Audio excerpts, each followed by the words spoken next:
Hi, Eric. Hi, Kelsey. Hi, Nick. How are How's you it both? going? It's been a while. It's been a while. In fact, we were just trying to figure out how long. I think it's been 4 years. Wow. I know. Everyone, Time this is flies. Eric. This is Eric Perner from Rep Provisions. We have been getting our meat from Eric and his farm for the last 5 years. I feel like it's been longer than that. Really? Only 5 years. Yeah. But you and Kim have such a great operation out there. We have such admiration for what you do with neighboring farms. Not only what you're doing there, you're bringing back a lot of native grasses. You're working with the Audubon Society. We're putting in milkweed and all other things for the monarch butterflies. I mean, Eric, you have your hands in so many different areas that this regenerative this movement and this thing that you've become so immersed in, it feels like the possibilities are endless for you. But let's start at the beginning. So, can you share a little bit about your journey and what you do? Yeah. Yeah. Well, great. Thanks for having me again. And you guys have been great customers. Appreciate all the support you've given us through these years. It is really painful starting a new business and trying to ramp it and scale. And it really takes great folks like yourself and some of the other amazing customers that really appreciate what we're doing and appreciate good food. But I am a second generation cattle rancher, and I grew up near this area and always had a passion for ranching, but never really saw it through the lens of being like a sustainable ranching operation where you create habitat for all these different wildlife species and you grow food. And Mm. really just for years thought, well, I guess it's just not possible. Like you have to use all these extractive methods to do this successfully. So I kind of veered away from ranching early on. Did various things in with using my engineering degree to different jobs, but always kind of wanted to get back to the ranch. But I thought, how can I do that and do it in a way that really fits, fits my what I believe in, what ranching should be. And in 2016 or so, I started reading more about regenerative farming and ranching and really dove into what that meant. And it really resonated with me. And so I thought, my gosh, I've got to start a company around how do we scale this regenerative farming and ranching? And how do I do that? And the best way I could think of is, create my own direct to consumer market where we can show people what we do, why we think it's important, and provide healthy, nutritious food for our customers. And so Rep Provisions idea was kind of beginning to formulate around 2018. And then 2020, March of 2020, we launched our direct consumer business. And it was right in the middle of COVID. So there were a lot of Yeah. disruptions there, but it also kind of had some benefit in where people were thinking more about health. They were thinking more about, their health in terms of bad outcomes, for example, like some of the bad COVID outcomes we had in the US. And so I think that really got their attention. And then I was able to layer in a lot of these ecological impact that we can have using these animals behind me as tools to regeneration, and really trying to craft that story and explain it in a way that people see the amazing things that I see. And I don't know how well it's coming through on camera, but behind me is a large patch of tall grass prairie, Yeah, we of can see which, that bug right over your shoulder. We have yeah, pretty yeah. good. And Yeah. that's the thing. Hey, we promote all life here. I don't care That's what it right. is, an insect or animals or a possum or a squirrel, or whatever it is, we promote all life. And that's really the beauty of regenerative agriculture. It's not about bushels per acre, it's about beating hearts per acre. How much can we produce on that? And Mhm. that really, if we stick with that theme, it really benefits soil health. It benefits ecosystem health and in turn benefits our health. And I'm really of the proponent, if you can grow more life, you can grow more food for us as well. And I think that is really what I see every day on a daily basis. Amazing. And for our listeners who don't necessarily know, who might hear the word regenerative agriculture all the time, but don't really understand what that means, in the simplest terms, how would you describe it to someone who doesn't know the definition? Yeah, it's a good question. It's one I get asked a lot. What does that mean to be regenerative? And I think kind of the best thing I can say, it's really about um, growing. It is a form of agriculture, right? And Yeah. so it's not as though you take humans out of it. It's not going, it's a lot of it I hear is going back to nature. That's not true. I mean, the fact is man has had such an impact on our planet that we can't just let things go. In fact, when I see things in terms of going back to nature without management, it's some of the worst productive land that I see around our part of the country. And so it's not going back to nature, but it's working with nature, right? So it's Mhm. working with a set of natural ecological principles that really restore biodiversity. They restore soil health. They really restore that ecosystem to what it would be many, many hundreds of years ago before humans ever had an impact. But again, I want to make it clear, humans have such an impact now, it has to have our management. But we have to work with nature, not against it. So in its simplest form, that's probably how I would explain it. But again, man is a central component in this now, in this form of agriculture, and we can't deny that. It's just a fact. But how we do that, how we practice it, makes a big difference on total ecosystem health. And how do animals play a role in that, in the soil health and ecosystem restoration? Yeah, so one critical thing, if we think back, many hundreds of years ago, what roamed this prairie behind me, and it was one of the large ruminants was bison, and they would roam through here by the millions of head, and they'd really use their impact grazing this tall grass prairie down, reincorporating it in the soil through their dung and urine, and then moving on and giving it ample recovery, so everything comes back stronger and better. And really, with the kind of decimation of bison, we have to have some other tool. And the tool I'm using here is cattle, mostly beef cattle. We use some other species as well. We have pastured hogs on this ranch. We run goats occasionally, and we run sheep. But really, that mix of animal impact paired with the right recovery is where you really get regeneration of our grasslands. Amazing. And I think when I started to study this, one of the first things I understood that was regeneration was something that you could see above the ground when it was done properly, but really had everything to do with community building below the ground, right? Healing the ground so that it's rich and teeming with life. And that when the animals injure the ground, whether that's stepping on it or digging it, and providing their own fertilizer, that then the ground has an opportunity to heal itself, to restore. And the deeper that life can go, the more fertile the ground is. Yeah, and that's a great point, Kelsey. In fact, if you see behind me, there's one of these species of grasses is big blue stem, one that I talk a lot about. And on a prairie like this, yes, you see that above ground, but what you don't see below ground is 3.5 times more life below ground happening that we can't see. And these particular plants that there's probably more than 50 different species here exist together behind me. But that root system, as you mentioned, going down really deep, a very large, extensive root system as well. Each plant working in conjunction with another to benefit the entire whole. It really, the life below ground is where some real magic happens. And the fact is, this prairie was built, the topsoils that we are kind of utilizing today to grow food with is built by these plants. That's a fact. I mean, what existed in the tall grass prairie is all, mostly monocrop agriculture now, but they're using that extreme soil health because of what these plants built in conjunction with all the ruminants and the browsers that roamed the prairies back then. So really, those plants below ground, what they're doing is great. We can see it above ground. We can see all the life, but there's a whole lot below ground that's happening that we don't see. So American lawns should look like what's behind you, right? You I'm know, yeah. Yeah, I with think there's something like 50 million acres of, little short grass lawns that I got to laugh sometimes I see commercials where, a little flower pops up and you have a guy that immediately wants to spray it with chemical. Like, I don't know how we get that in our head that that's healthy or beautiful, but we try to change it by saying, "Hey, this is what I got behind me. I think it's pretty beautiful."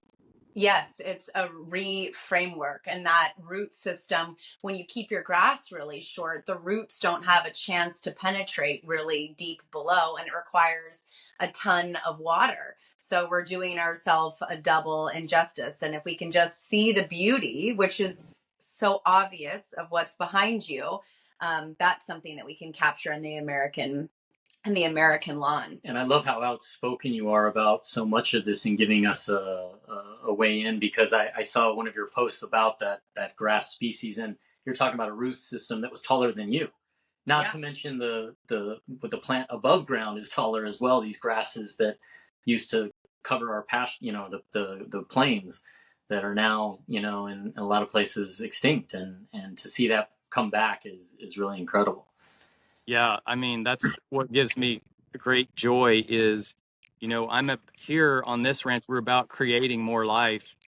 And on, most kind of monocrop systems, it's about killing all life except one species. And, that just fills my heart with joy when I can see that amount of life that's benefiting from it, because so many different species, not just my cattle rely on it, but so many other grassland bird species, so many critters that live in this prairie rely on that.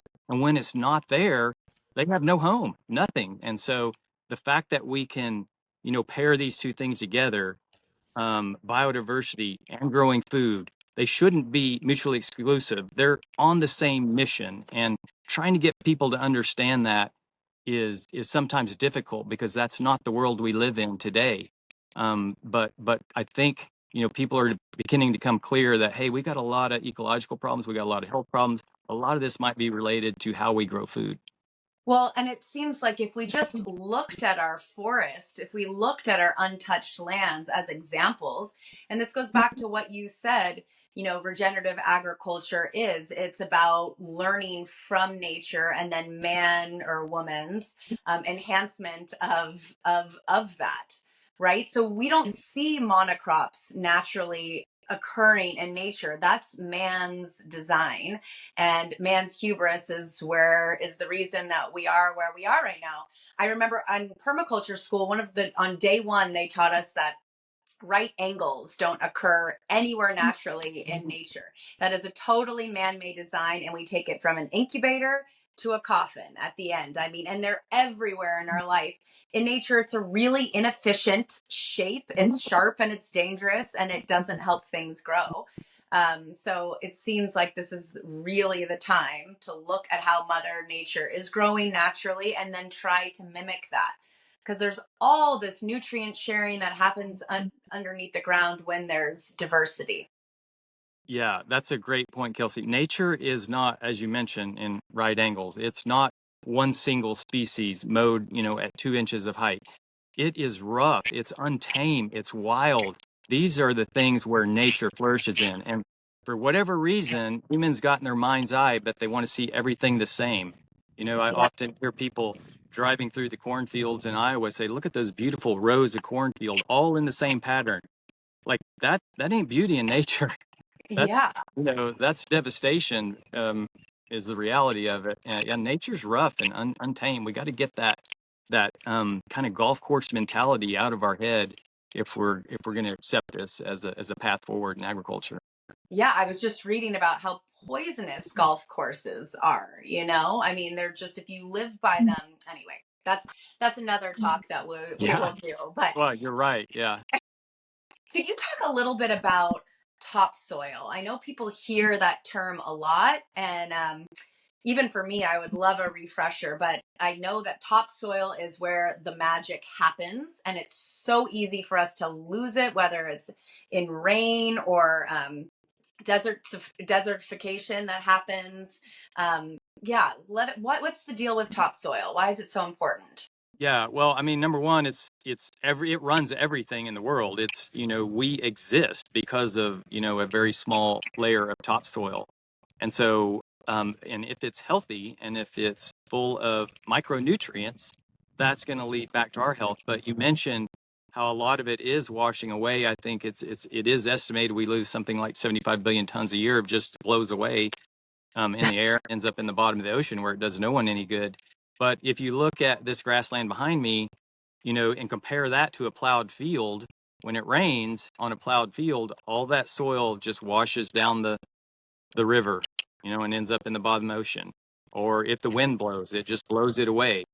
And this grass, if you notice, is so thick, it has such a cover on it, such an armor on top of that soil that it will never blow away. I never see soil runoff on my ranch, ever, in any Yeah. capacity. And So we have to think about, how we manage that land to keep the ground cover, is important. Also, keeping a living root growing as long as possible throughout the year. So different species exist throughout almost, at least here in Oklahoma, for 10 months out of the year, maybe 11 months out of the year. I've got something growing in that soil, and that's really, not only is it building resilience and cover to protect that topsoil, but it's also increasing the nutrients in that topsoil.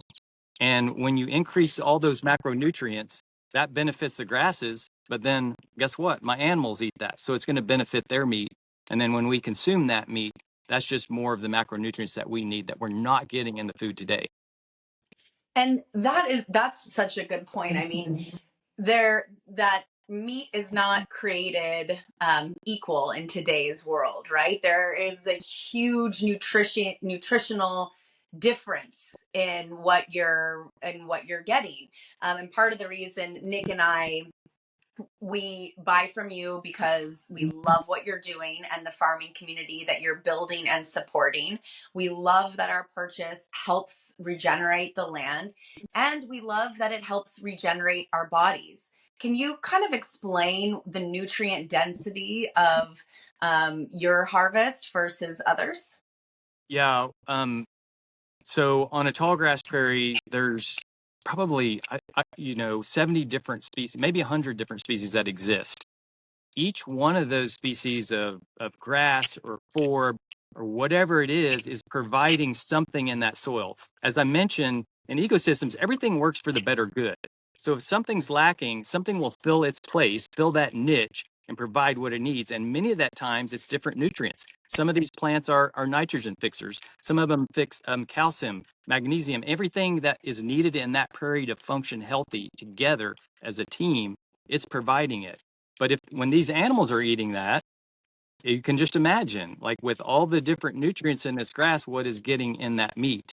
And if you contrast that with some of, you know, for example, large concentrated feeding operations, they might eat one or two species of grains, that aren't really designed to process that. Ruminants aren't, and so they get sick, and so they got to be treated for that. So I wonder, what is the difference in nutrient density in those two types of meats? One grown on a monocrop, the other grown on highly diverse pastures. And I think most of the time, consumers point out to us they can see it. They can see a difference. So when you purchase meat from us, it tends to be much deeper, richer colors. When you Yeah. purchase from the grocery store, it's more bland, kind of white looking. My belief is that's the nutrient density shining through in that color. It's telling you this is healthy. This is healthy for my body. And when you see something pale and bland, it might be an indication that the same nutrient profile doesn't exist in that same meat. I always love the Yeah. yellow fat on your meat too, and that's always, I can always justify eating more of it, knowing that that's the better stuff. Yeah, for grass-fed animals, I agree. I think it is good fat, and we should be eating it. So I have a question for you. What makes you hopeful about the future? We talk so often, I think, about what our worries are, and rightfully so. We need to bring those to the front. But what are you seeing in your farming community and on your ranch that makes you hopeful? I think customers, at least on a small scale, are beginning to wake up. I think, there's a big push, for healthier outcomes in America. So people are paying attention more. I think folks like yourself that are telling this story, we can finally, show people what it means to be regenerative. And, social media, while it has some disadvantage, has some great advantages for us for people to see that people can see with their own eyes and see this is different. This looks different. And so I think that power has really empowered small farmers like me to tell my story, knowing it's going to get, people to pay attention. And the more people that we can get to pay attention of our food system and how it's designed, the more people we convert. And the fact is, the consumer can really change the game here for us. If the consumer supports companies like mine, companies like any small farmer, if they make it so valuable for that farmer to do that, then the industry will shift. And Yeah. we've got a lot of work to do, is the fact. I don't want to sugarcoat it, but there's a whole lot of work we still have to do. But there's a path forward here. I can see a path where, 10 years ago, you could not see a path, but we can see a path forward today. And it really comes about, helping us tell that story, helping show people, the reality of our food system, and that it is making us sick. And I think as that grows, and younger people becoming more interested in learning about their food and where it comes from and how it was raised and how it was grown, like, we can really turn this tide. Not an Mm. easy, it's extremely difficult, but I do see a path forward. If you, thank God, first of all, and we can see it too. If you had to redesign our food system and you had a magic wand and you could wipe the slate clean and redesign it, what what would it look like? Well, it honestly, it looks something a little bit about like what we're doing here. Now, the question is, how do you get that scale? Hmm. Because it's got to be massive.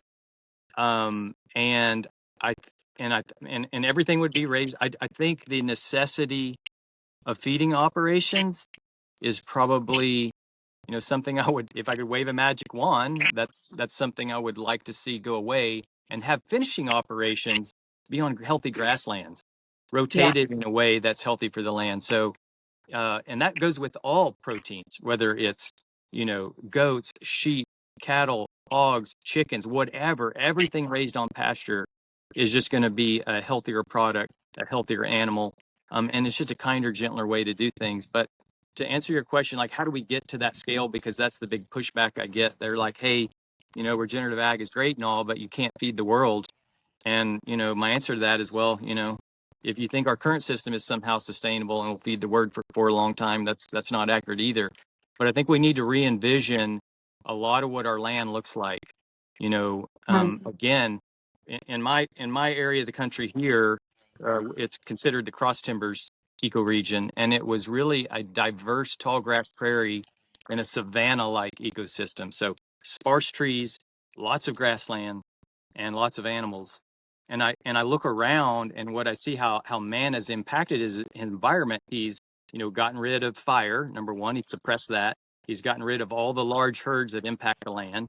And what we have is pockets of grassland, like a happy, and then surrounded by forests that are just thick, choked out, that don't have any biodiversity underneath them, right? I mean, I'm talking millions of acres of unmanaged forest that is, you can't do anything in it. You can't grow food. You don't have, animals get very little benefit out of it. And underneath those forests are depleting soils because there's no grasses to stabilize it. So my hope is that we can shift agriculture more towards a silvopasture type system. So livestock integrated in forest that help clean that forest clean. Another thing I know, Nick, you guys, I believe you suffered, or at least were impacted by the wildfires.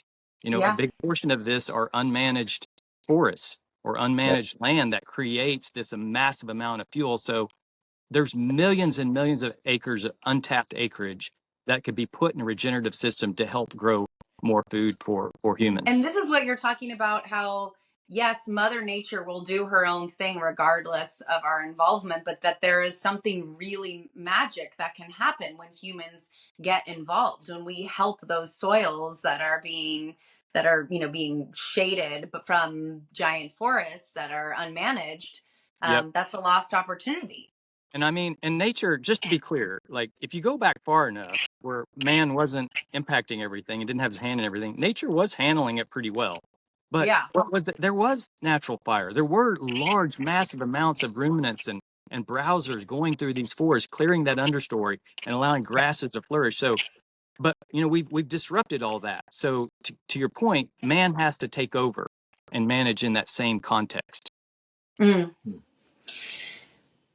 Well, one thing I think about a lot, I think we both think a lot about as parents, is how do we educate the next generation in a way to be more mindful? I mean, I think we grew up feeling like milk came from the carton, a real disconnect between oh, right, an animal that has a body, is it healthy or not? I'm now drinking its milk. I'm completely disconnected from this chain.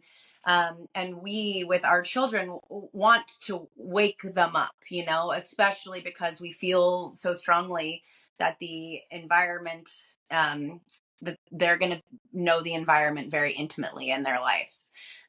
What would you want every child in America and beyond to know growing up about our food?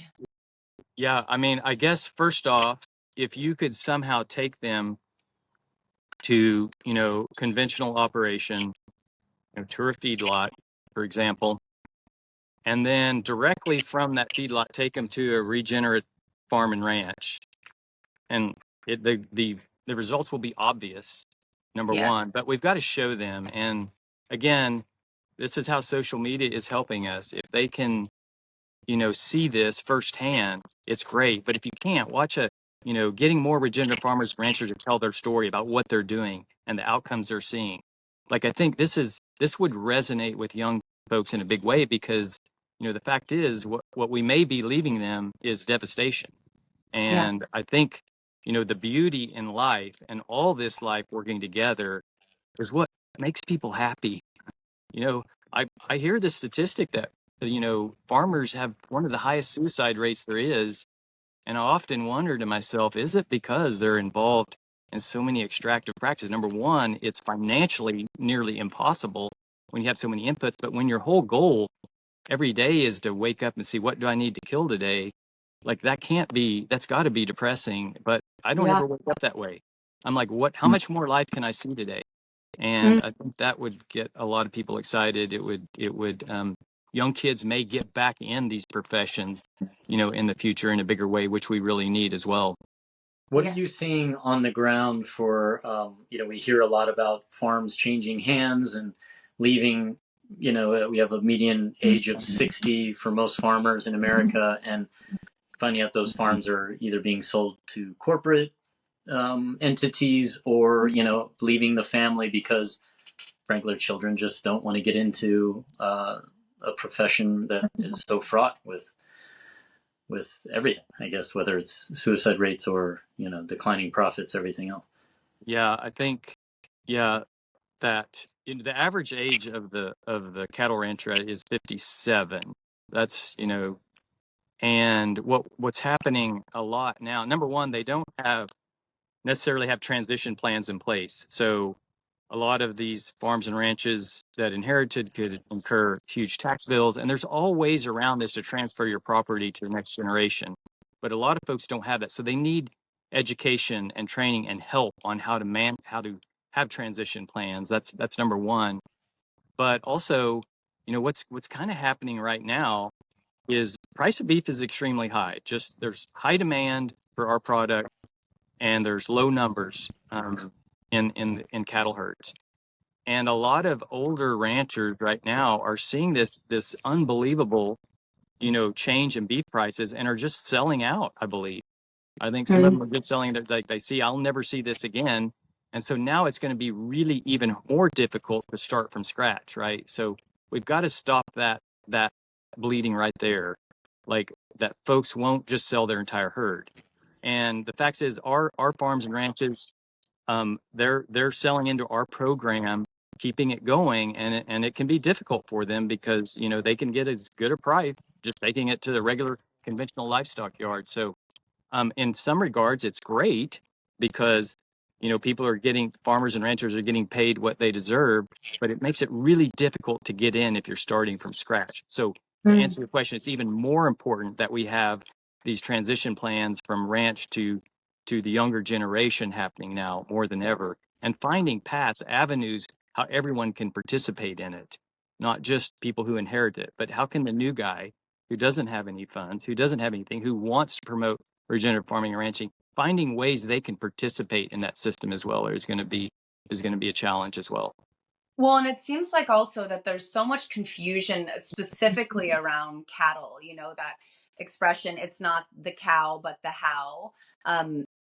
And meatless Mondays and all of that was going around, which of course, there's some value to, because so much of our cattle raised conventionally is riddled with so many problems, not only for our land, but the health of the animal and then the health of the consumer.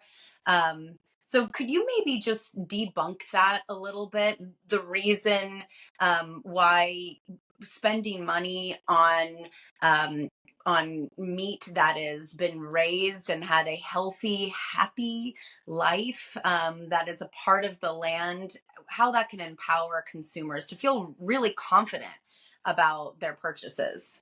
Yeah, that's a good point. And you mentioned meatless Mondays, like to avoid meat. Well, what are you replacing that with? You're replacing that with, what, a soy burger or some monocrop, perhaps. And I would just encourage people, if you can look at this grassland behind me teeming with life, and then go look at a soybean field, you'll see the difference that, this is where life is really happening and functioning at a high level. And, monocrops are not the path forward. But again, as you did mention, it matters how you raise them too. It matters in the Yeah. way they're managed. And, the beef industry can have its own problems. But I think if you find that great regenerative farm, we can scale this, then the benefits are endless for humanity and for our ecosystems. So, how can we and how can our listeners support you? We are absolutely obsessed with the box of meat that we get every month, and we love our protein sticks. These are, by the way, for people listening, we put these in our kids' lunches all the time. This is a perfect on the go snack. It has, Eric, is it 20? No, 15 grams of 15 15 protein, grams. grams of 15 protein. grams of fat, Yeah. and truly like a meal replacement. I mean, more often than not, if you ever had a Slim Jim or any sort of beef stick, it's This kind of like is, sits in your stomach and feels like, with all the different preservatives and other things in it, and how much is actual real meat, and Yeah. pieces that are offal, or refuse pieces. Whereas this is all these top save me quality. on the daily. I'm one of those people that's like, I forgot to eat and now I'm starving. And then I'm like, thank God I have one of these. Yeah. Well, Um, good. I'm glad we finally got it right, Nick. I know you guys, we yeah, struggled with this through some issues early on, and I remember those days, but we did finally get it right. So you really, nailed I it. feel so proud of being a part of that process. yeah, But I got I to say, like, know. I miss the little dual pack, Yeah. Yeah. the little one No, as well. Those were great also. that was But hard on us, but we So finally got it right. how can people support Well, you and your beautiful ranch behind you? I mean, the obvious one is just, if consumers purchase our, and you don't have to purchase our, if you purchase any regenerative farms or ranches products, like make these people wildly successful, and you will turn the tide, Yeah. because industry will see that and say consumer demand has shifted and we have to shift with it. And until consumers make these people, incredibly, successful and profitable, it's going to be a hard go. But I think that's the best way, is to support farms and ranches like mine, either purchasing through rep provisions or any other regenerative um, outlet that ships direct to consumer, or purchase at your grocery store, or go directly to your farmer, even better. I think all these are great outcomes, but they've got to be successful for it to work long term. And I think that's really the best way. But you also got to think, what am I and the consumer getting in return if I Mm, purchase the products? Well, nutrient density, I think you're going to get better health. And not only that, look at the changes in, these health of these grasslands. How does that impact our atmosphere? How does it impact our water cycle? How does it impact our nutrient cycle? All these things have advantages for humanity long term. And I mm, don't think we fully calculate the cost of conventional ag on everything from healthcare to the environment. And if those costs were actually thrown in, you would see we are probably way cheaper than most of those products when you calculate all the costs are in. Because there's a lot of detrimental effects from how we do agriculture, but I can't think of one detrimental effect to how I do it here. If you find one, abs- point it out to me. Not us, not us. I mean, it's so true what you're saying. I mean, 20 years ago you were scouring around for organic food, and now Whole Foods is, Exactly. You can find it everywhere.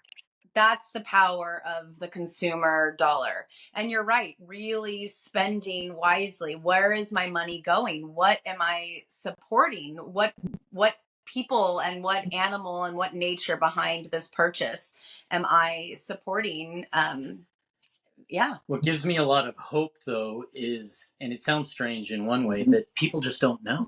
Yeah. Like the majority of people you ask about regenerative agriculture, I mean, we're in our own echo chamber sometimes, especially on social media.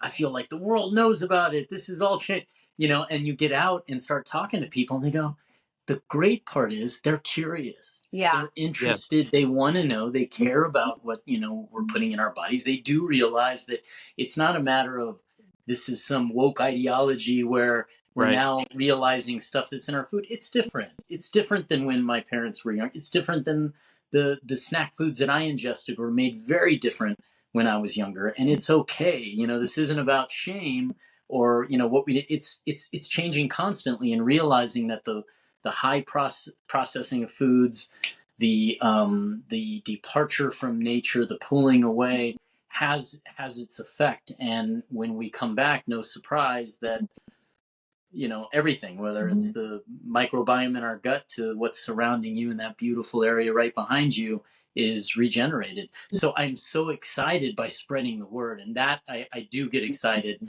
and I usually use your beef sticks as the intro, and Yeah. that's my like olive branch to start the conversation. Well, and we can really hook people with them, I have to say.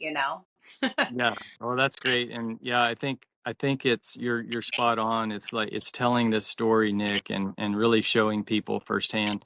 Because I'm like you. I get my own echo chamber. I think, oh yeah, the public's getting it. Everyone's listening because I'm watching this guy and he's talking about it and he's talking.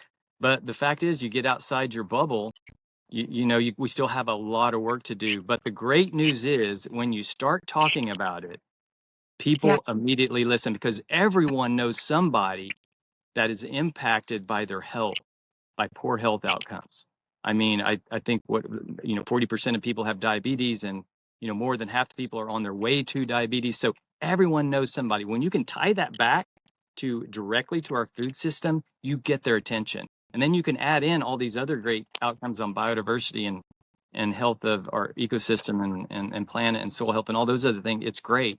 It's Yeah. really like it's an easy story to tell, but again, like you said, we got to get outside our echo chamber and talk to people about it and pull new people in. But it does resonate with almost everyone.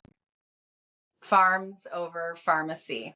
Yes, there you go. And it Absolutely. resonates with us, right? Because it's a return to our own nature. I mean, even though I Right. grew up thinking milk comes from the carton, the second I started to open up my eyes and put my feet in the ground and get my hands dirty, I remembered, Yeah, you know? absolutely. It's connecting. You know what? We all need to know where our food comes from. I guess that's number one.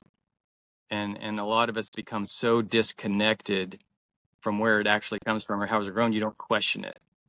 And I think Yeah. when you understand where it comes from, you start questioning it and you start tying all these pieces of the puzzle together.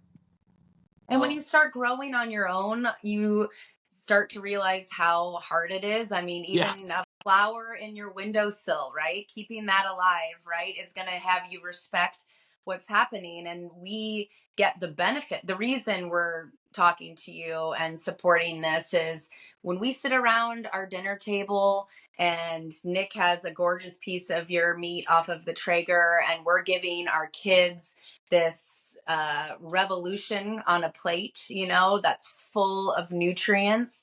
I mean, we are so lucky that you have done that kind of work so that we can reap the benefit of it, and all we have to do is pay for it. I mean, And Eric, we know where our food comes from. It comes from yeah, Yeah. Oklahoma. comes It from comes from Rep Oklahoma. Provisions Yeah. and all the work you do. And we love talking about where our food comes, and if it means talking to you.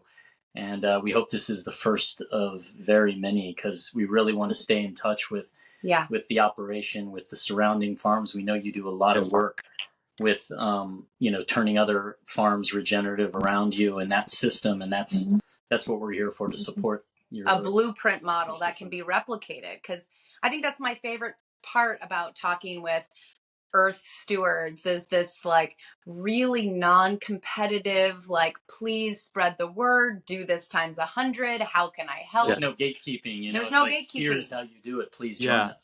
Yeah. Hey, and there's a couple of organizations I'd like to call out in that Yeah. mission for us to scale. One of them is the Audubon Society. So they have a program called Audubon Conservation Ranching, and it's really they're using bird numbers as the metric for regeneration, basically. And I think it's a Wow. wonderful metric.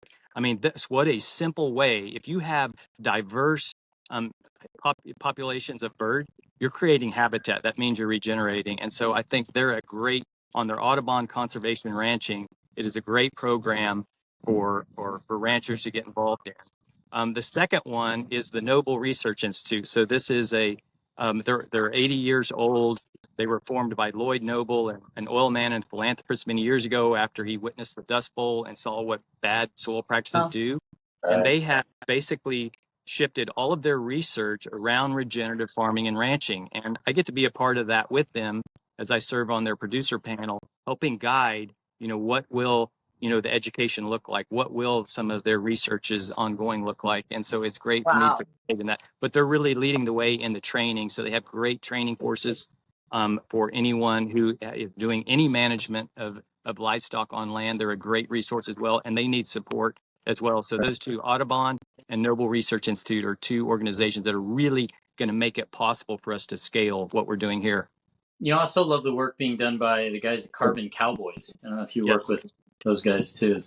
I haven't done any, but they have great. I love like bringing that to film and showing people. They're some of the best I've ever seen at it. So yeah, absolutely.